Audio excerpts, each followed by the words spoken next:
Women's Ordination, Part 2. There's an episode of The Simpsons. Well, there's a lot of episodes of The Simpsons. That show's going to go on forever. In fact, do yourself a favor. Watch Homer is a Heretic. I think it's in season 5 or 6. Episode where Homer decides to stop going to church. Hilarious. I love it.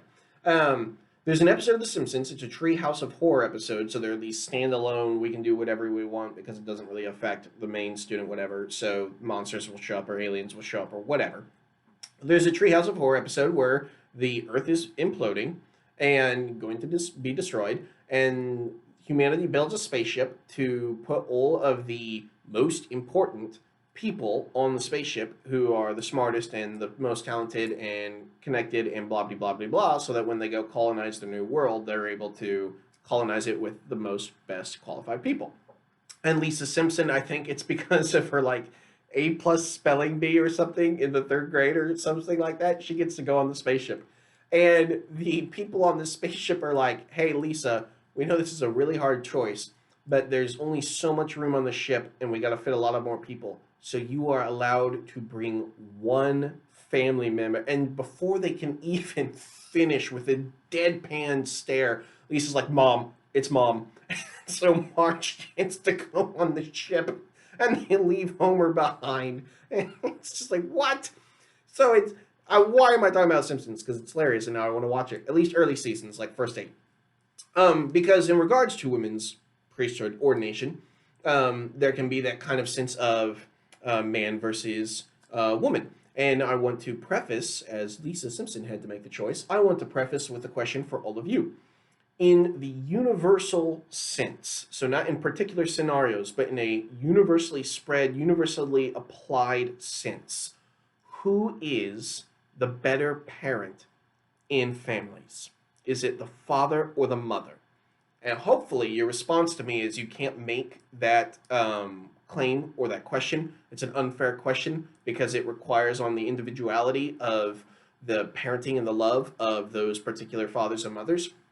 And you can't ask something that just hard stop applies to all. We can't just say hard stop, fathers are always better or mothers are always better. It doesn't work that way.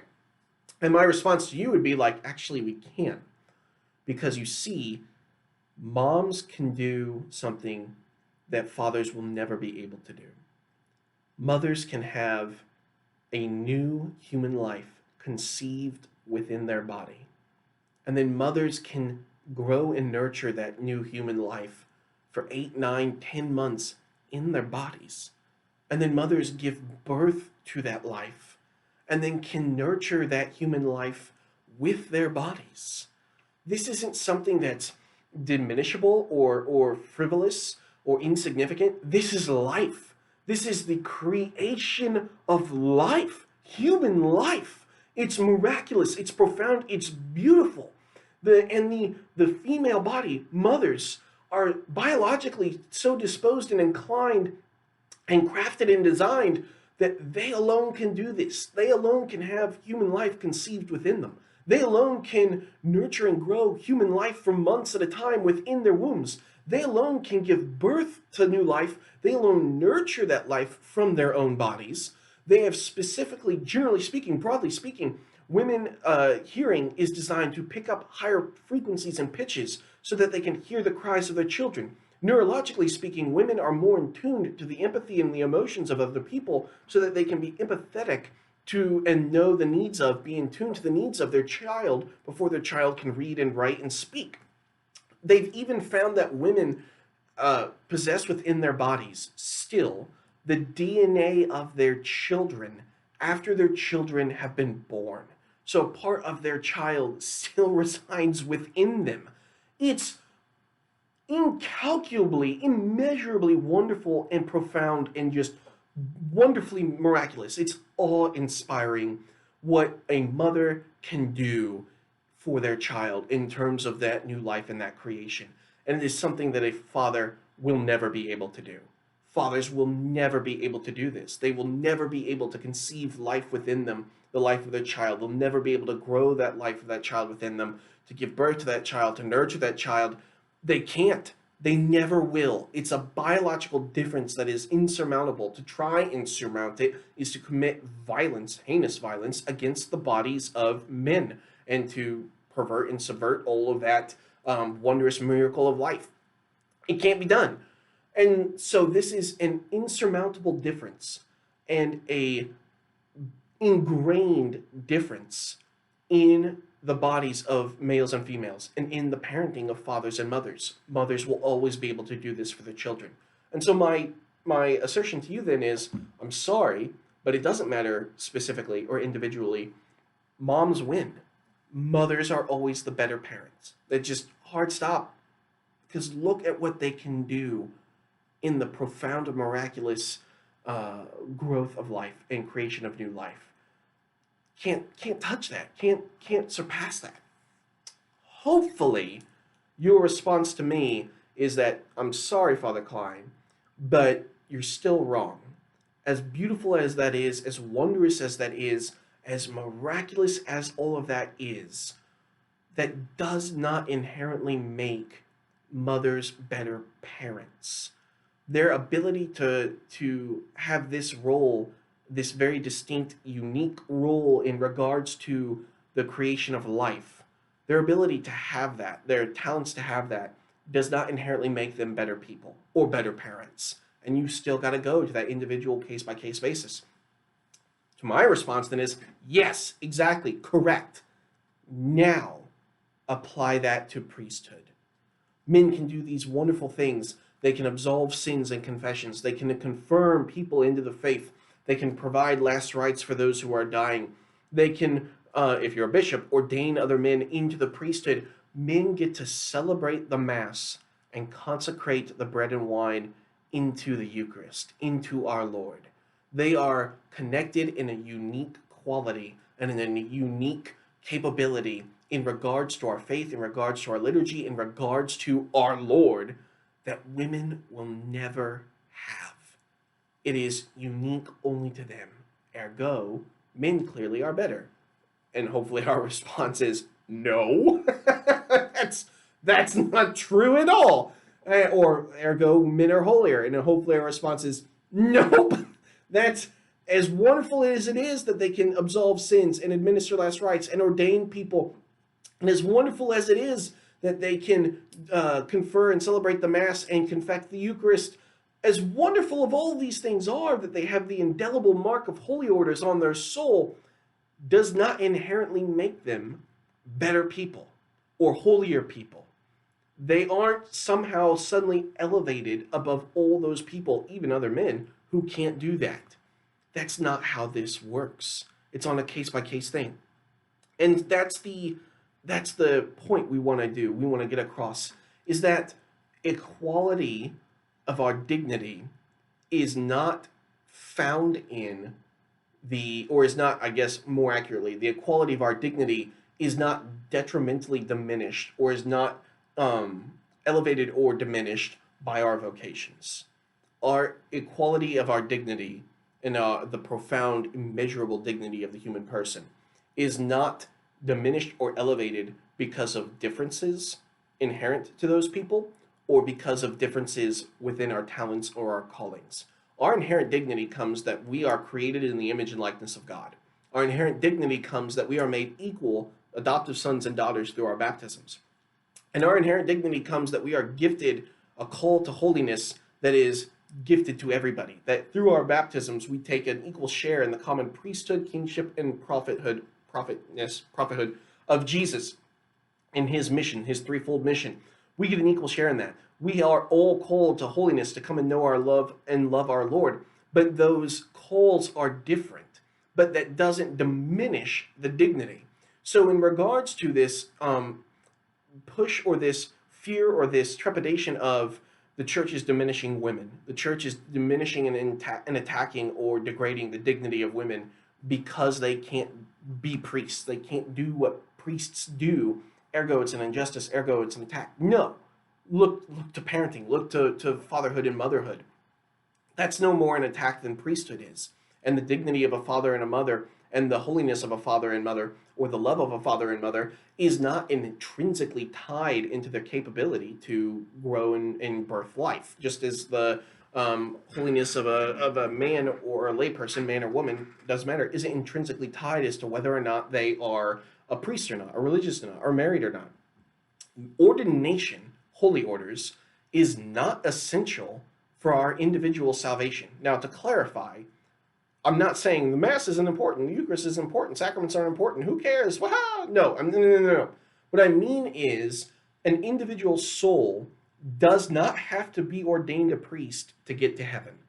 If we were to say that, then we're saying Mary, the Mother of God's not in heaven. That's a little alarming. An individual soul does not have to have conferred upon it the indelible mark of holy orders to be gifted eternal salvation by our Lord. It's not a prerequisite. In the same light, an individual soul is not essential for that soul to be married, to have conferred with it the sacrament of marriage for that soul to get to heaven. Because now you're like, all the saints, all the priests, all the popes, all the St. Paul the Apostle, etc., etc. Jesus, none of them are married. And so you start getting into, I mean, a few of the apostles, but none of them are married. So now you get into like, whoa, wait a minute. If we're saying that marriage is a prerequisite for salvation, a lot of people are in trouble. No. Ordination and matrimony, holy orders and matrimony, are two sacraments that are not inclined for or essential for the salvation of the individual soul. You do not have to have holy matrimony, the sacrament, receive the sacrament of holy matrimony to get into heaven. You don't have to receive the sacrament of holy orders to get into heaven. Those sacraments are there for other people. Those sacraments are there for the help and the love of other people. St. Catherine of Siena, Catechism quotes her. St. Catherine of Siena, in her dialogue between God and the soul, Catechism quotes her, quote, "From God, I distribute the virtues diversely. I do not give all of them to each person, but some to one, some to others. I shall give principally charity to one, justice to another, humility to this one, a living faith to that one. And so I have given many gifts and graces, both spiritual and temporal, with such diversity that I have not given everything to one single person, so that you may be constrained to practice charity towards one another.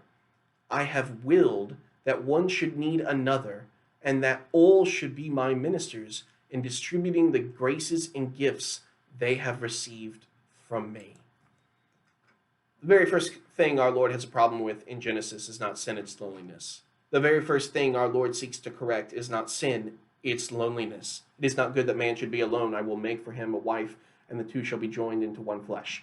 Be fruitful and multiply. Holy orders and matrimony, yeah, it's great if that's our vocation, our calling, and yes, God will distribute graces and his gifts to us through that vocation, as he does to all vocations. But those vocations are for the benefit of others. You don't go into marriage with the understanding of, she owes me. I've been on 5,000 dates. I've listened for 10,000 hours. We've been conversing for 10,000 hours. I've given her 3,000 flowers. I've spent X thousands of dollars. She owes me her hand in marriage. That's not how that works. We don't own any of our spouses. We are not owed any of our spouses. We don't deserve any of our spouses. Human life is not so cheap that we deserve them. It's a gift. It is freely given. Marriage is not a, I bought you through time and talent and treasure. You owe me your life for the rest of our natural lives because of all that I've put into you. Not a possession, not a comic book collection.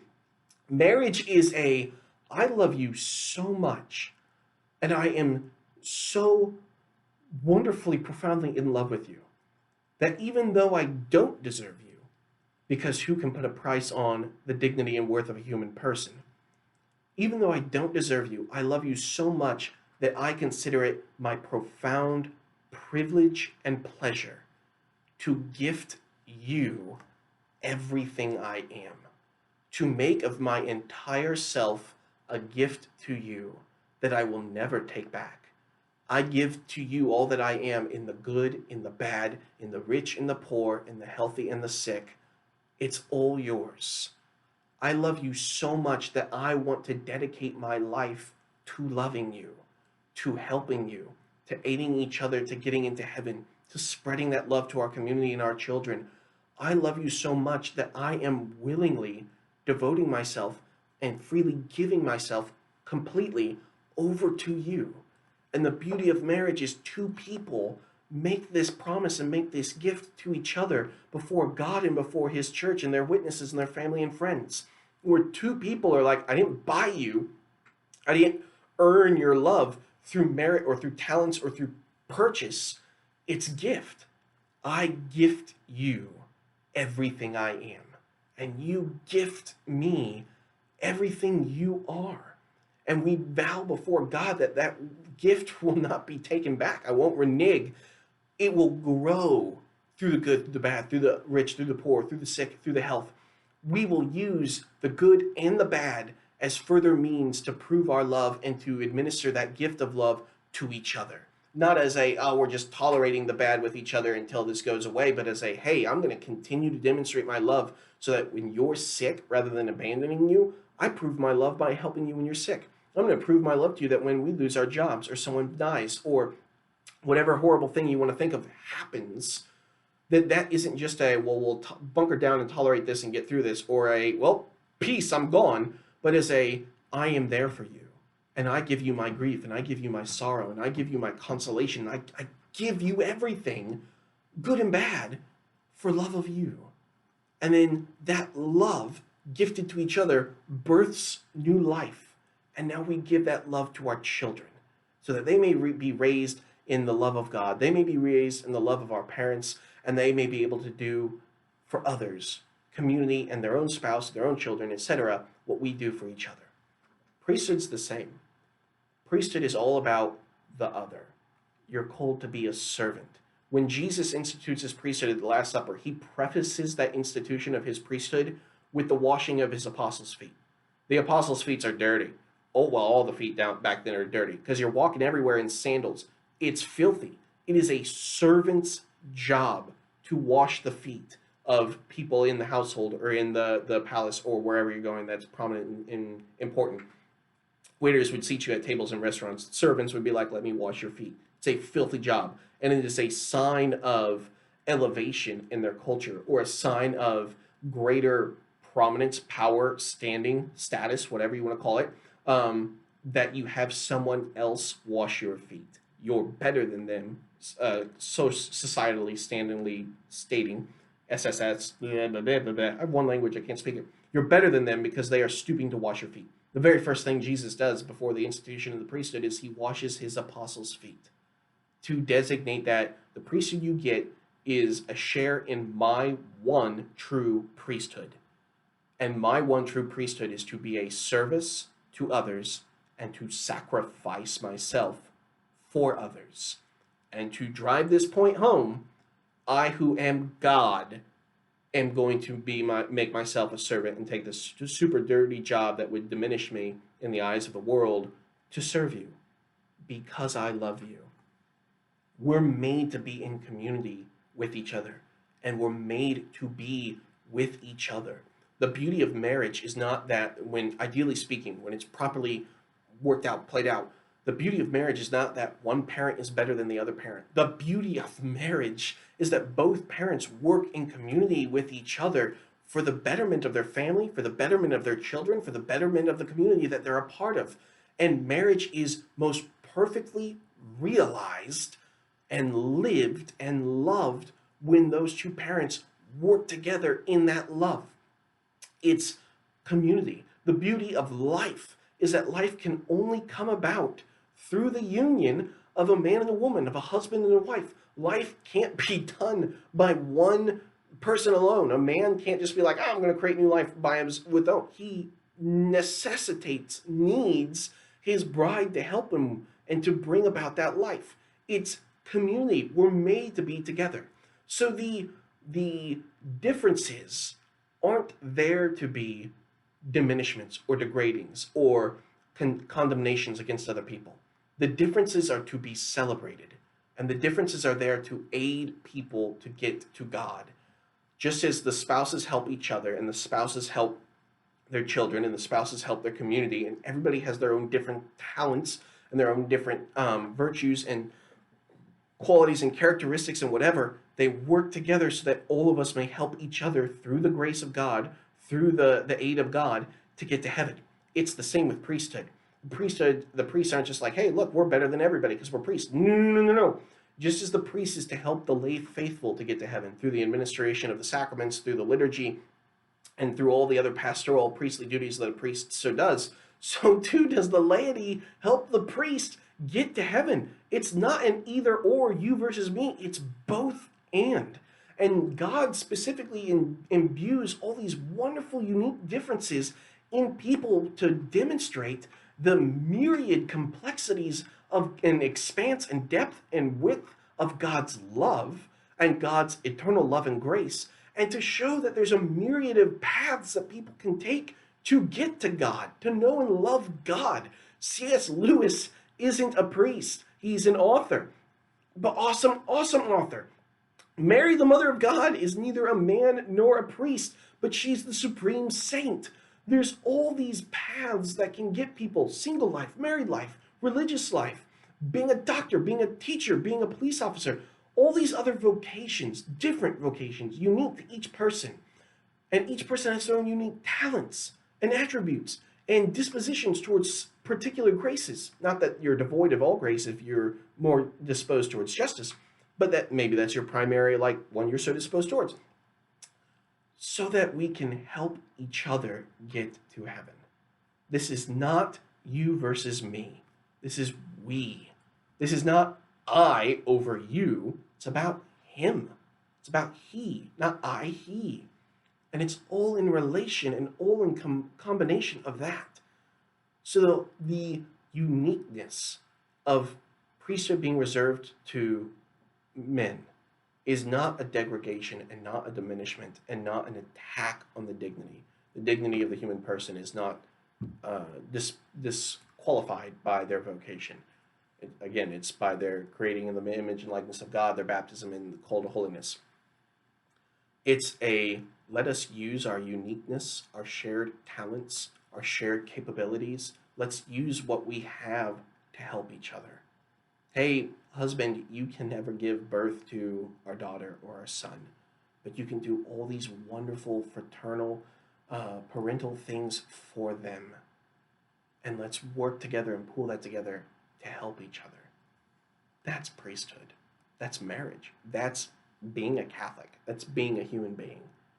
The care for other people and using what's different about us, not to commit injustices against other people, not to use those differences as a sword to attack and to slay our neighbor, but to use those differences as an outreached hand to join together and to help strengthen each other, that through God's grace and God's aid, we are gifted heaven.